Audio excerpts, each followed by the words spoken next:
Ruan Mei launches with patch 1.6, and let me tell you, the amount of value she has is so incredible. I'd be willing to give up so many units on my account to be able to have access to her, but what makes her so special? Why is every creator saying her value is insane?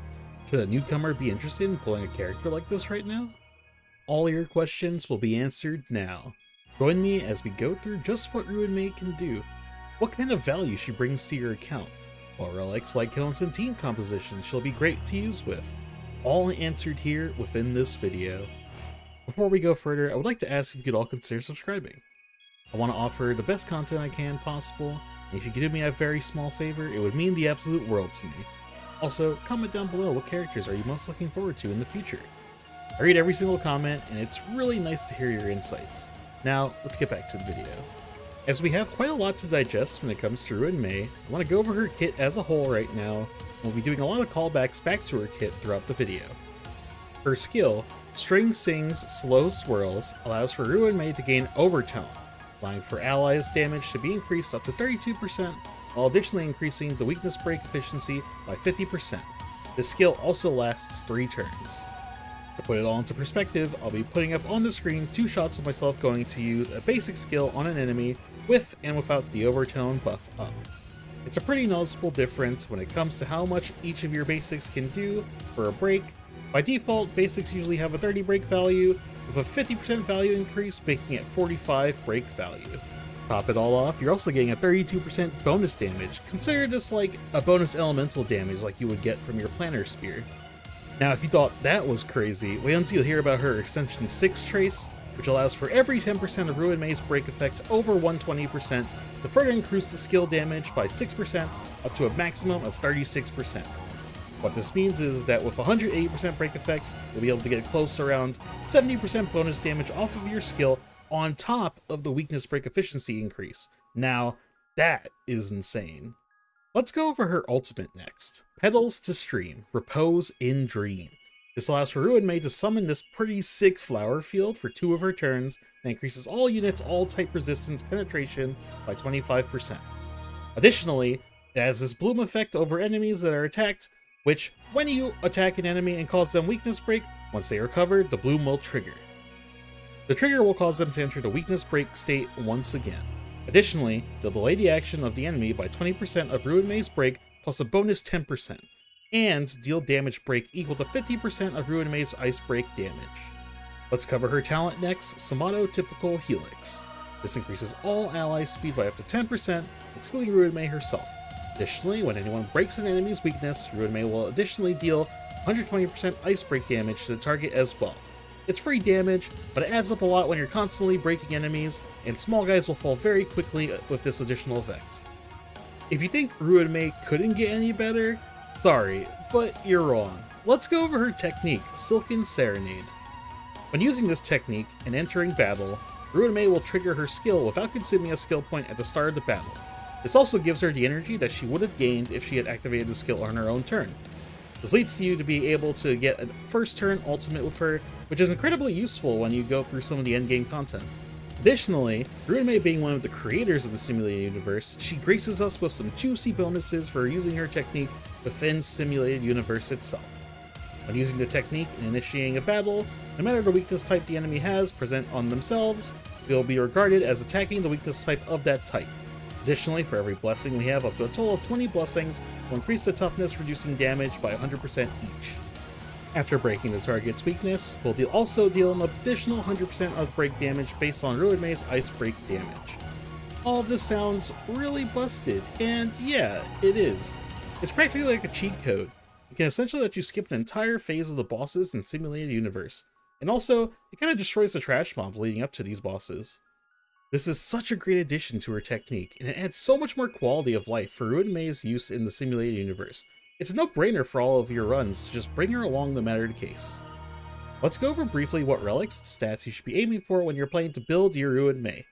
Given that she's a Harmony unit, it doesn't really have too much offensive capabilities from an E0 standpoint. You can build her more defensively, as well as have a focus more on speed. The 2 sets I'd recommend currently are Thief of Shooting Meteor, as well as Messenger Traversing Hackerspace.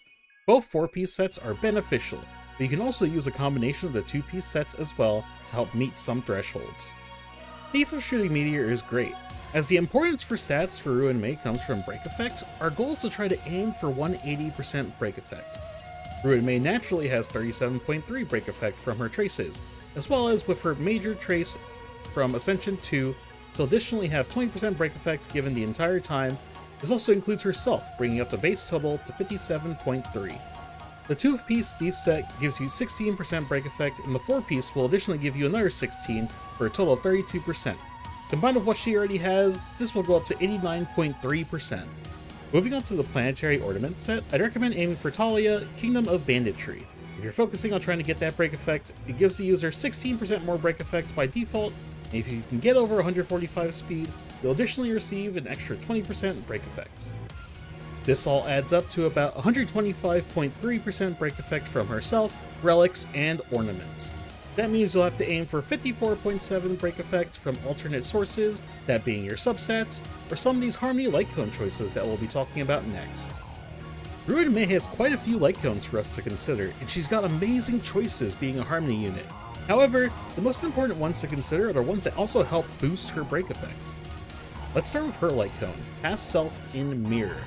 This gives Ruan Mei a whopping 60% break effect, and additionally increases the damage of all allies by 24% and recovers 1 skill point every time she uses her ultimate, with more than 150% break effect. Also, at the start of a wave, grants everyone 10 energy. Her light cone is super incredible and gives so much more extra damage. However, this leaves Ruan Mei in an odd situation because there's no way she'll be able to hit a 3-turn ultimate with her own light cone, which does bother me a bit considering it is a premium light cone that realistically should be her best in slot. This comes with the conversation of what do you value more, uptime or damage, and realistically, that's up for you to decide. Her light cone is absolutely amazing, and there's no discrediting that at all. I think if you don't have this other option, it's worth considering to pick up. That being said, our next option is Memories of the Past. This light cone is actually really incredible with what it has to offer. At S1, it gives you 28% break effect, and whenever you attack, it additionally gives you 4 energy on attack. It goes up to 56% break effect, as well as 8 energy per attack at S5. Memories of the Past allows for you to get the benefit of her needing break effect, while additionally also giving her energy that she needs to try and get her 3-turn ultimate. In order to guarantee her 3-turn ultimate, you need at least an S4 or S5 Memories of the Past, while also having an energy regeneration rope and running the planner set Vonwak or Penacony Land of the Dreams. This is something to consider when you're deciding on what light cone you'd best want to have or consider for your character. Most players will not have this light cone as super high in position possibly, so this can also be an idea for you to invest in the future, and it's good to think about if you're not currently using it on any other character. This light cone practically feels like it was built for her. You should take advantage of it in any chance you can get. Let's head into our last section, team compositions. Now, this is where things start to change up a bit. Ruan Mei helped introduce a lot of newer compositions back into the limelight, and I believe Ruan Mei improves on a lot of existing compositions that are already present, while also allowing for some dual DPS compositions to have a bigger time to shine. Hypercarry is one I think doesn't gain the most benefit. However, I had a lot of fun using Jingliu, Bronya, Ruan Mei, and any sustainer is fine. You may look at this and say, where's Pela? Well, Pela's on her well-deserved vacation since she no longer needs to be on every single team composition known to man. Ruan Mei does a great job at improving Jingliu's damage while outweighing the defense down that Pela has to offer. Additionally, with the ice resistance down that Pela gains at E4, Ruan Mei still does a better job and has an easier uptime to manage. The next team to consider is the damage over time team consisting of Kafka, Sampo, Ruan Mei, and any sustainer of your choice. Sampo can be replaced based on your choose your own adventure element and needs to be tackled within the lines with Kafka as well. The overall damage increase is amazing for dot units, as they don't really care for many stats in general. Additionally, the added break effect efficiency bonus is absolutely incredible for dot team because the ultimate allowing for the weakness break effect to trigger twice. Your dots don't actually fall off once the unit takes the initial dot damage on their turn. The enemy will stand and fall again on their second instance of the weakness break, and then they will once again take the dot damage from their first fall. Damage over time starts to turn into damage all the time, and you'll start to see a lot more faster kills. Speaking of fast, this also gives dot teams more speed from her talent. An additional 10% speed is amazing, especially if you're trying to hit those thresholds from Firmament Glamoth. The last team I want to give attention to is the dual DPS teams, one of my favorites being Topaz and Himeko, as well as Topaz and Blade. Since Ruan Mei is a general damage buffer, various elements being present on the team allows for more opportunities to rise, meaning for more opportunities to break enemies. With Himeko on the team, that also brings a ton more follow-ups with her as well.